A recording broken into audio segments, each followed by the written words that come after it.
to figure, because it's, but for me it's another, how to say that? It's probably very interesting to come to find the reasons, in the cultural psyche, but for me it's not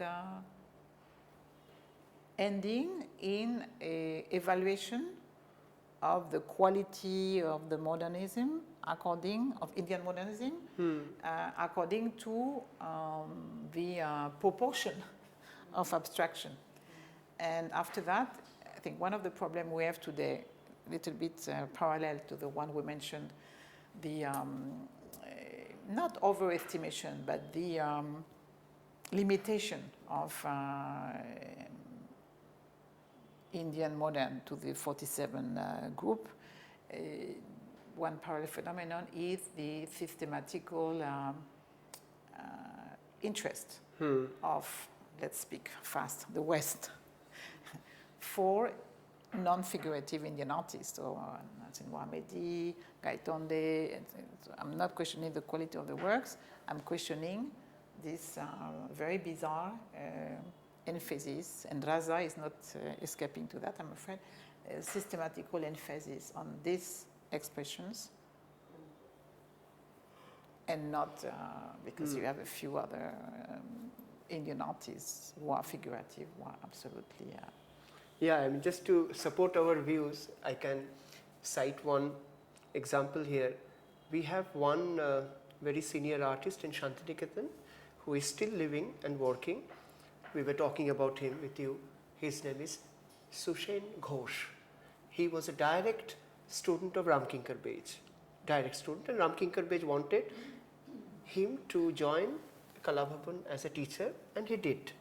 Right from the 60s, he's a teacher in Kalabhavan, then he retired. So one day I asked him that this person, Soumik Ghosh, does completely non-objective sculptures, and in that sense, complete abstraction, geometric, things like that, and as you said, with material quality and the space relationship between different units of sculpture, without any so-called figurative or narrative trope. Okay, so I asked him that how come you emerged as a so-called abstract sculptor in spite of the fact that in Shantiniketan, everywhere when we look around from its beginning, 1920s, 30s, 40s, and your teacher, Ramkinkar, apart from one or two works where he tried to do something different, but predominantly he's again a very strong figurative artist, then Soumik Ghosh negated my view completely. He said, you have not understood Shantiniketan at all. Why? Because in Shantiniketan, we don't make this difference, which is abstract or non-abstract. In Shantiniketan, from my teacher Ramkinkar, we have understood that abstraction is in the air. It's in the way you think. It's in the way you look at nature. Like he said, I have learned, to be very honest, I have learned to develop my abstract language from Ramkinkar. Because Ramkinkar used to tell us, don't be bothered with the figure you are making, but pay attention to the structure of the figure. Binod Bihari used to tell his students that don't pay so much of attention whether you are able to do the accurate flowers or figures, but pay attention to the rhythm and the structure. So it is in this way these artists tried to draw attention of the students towards the inherent abstract principles of art. This is the way they have understood abstract art.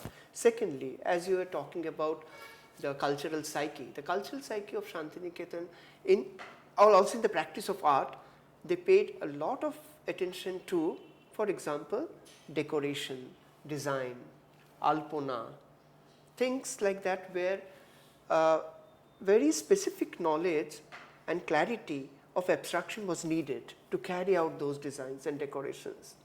Thirdly, as my teacher Soumik Ghosh told me, that a very important part of our cultural life in Shantiniketan, where even Ramkinkar used to participate, was music. And music played a very, and he himself was a very good flute player. He still plays flute. He said, so look, we have abstraction in our blood. We don't have to make categorical abstraction. When I interviewed, yes, Reena was with us with Ganesh Halui a couple of months back, and also over telephone when I repeatedly asked him that you deny that you ask us not to use abstraction, the word, in association with his works. Then again he said two things that you mentioned in the context of Gaitonde. He said that in my case, if you are not able to respond to my surface, the colors, that's why you asked that whether from when he stopped using the natural pigments and the materiality of the Nepali paper, things like that.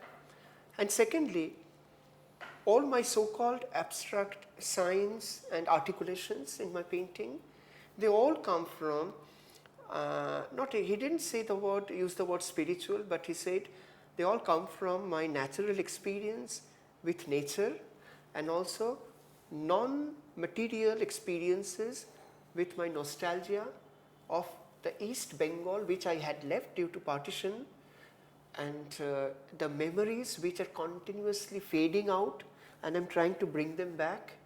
And when I bring them back, they come back to me not in concrete visual reality, but only in figments, fragments. So in my painting, you see fragments of those memories which look like abstract. Then he said, if you ask me, I will show you each and every mark in my painting, each and every shape in my painting have a real meaning for me.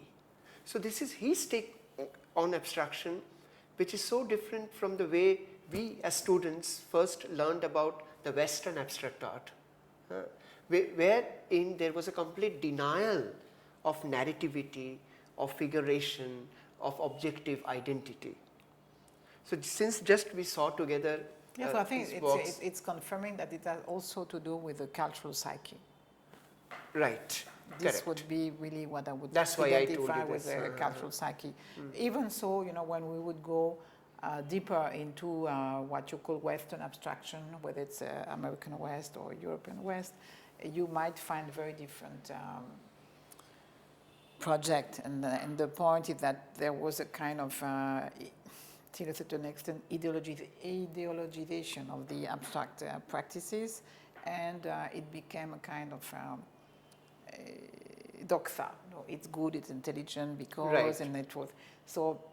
But I'm afraid that when you would go one by one to the very specific project of this or that, the artist, you come to a more complex story. But nevertheless, it's very interesting that, for instance, what you could identify in the cultural project of Lantiniketan, and especially what the artist wanted to do, is very different from what was told at Bauhaus. And by the way, I'm interested because you have many people who came, younger people, in the last 10 years, and working in Lantiniketan, and now you have Bauhaus Imaginista opening in Berlin, and receiving many emails, and they're asking to come. I'm sorry, precisely, but it seems to me that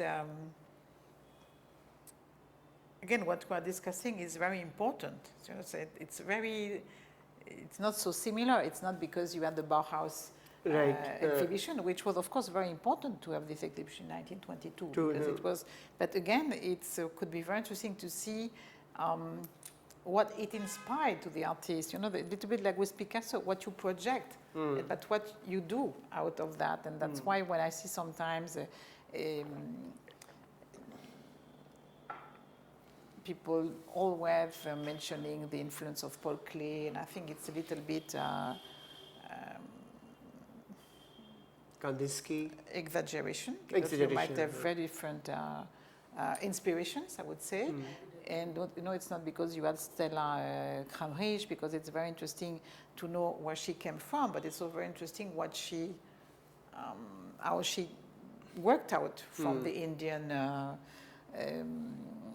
even the notion of in India, in Indian art, she would identify two ways: the timeless and the time. And of course, it's probably categories which are more interesting when you are dealing with ancient Indian art than with, because it's very difficult to find modern art which is timeless. You might have an artist interested in freezing the time, working, emphasizing the difference between this moment and this one. Artists very interested in dystopia, meaning an image which is trying to put together two different time and momentum.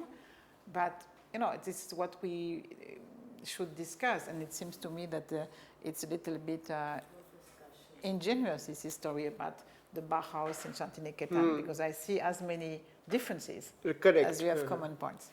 Absolutely. Very interesting, she said. Very pertinent. Because in Indian philosophy or in Indian, even whether it's theosophy or philosophy, they talk always of the now. They always freeze time actually, in a sense. Every painting or that is abstract is what you're doing is at that moment, which is again not close to what a Western philosopher or a Western abstraction looks at. This is what I understand.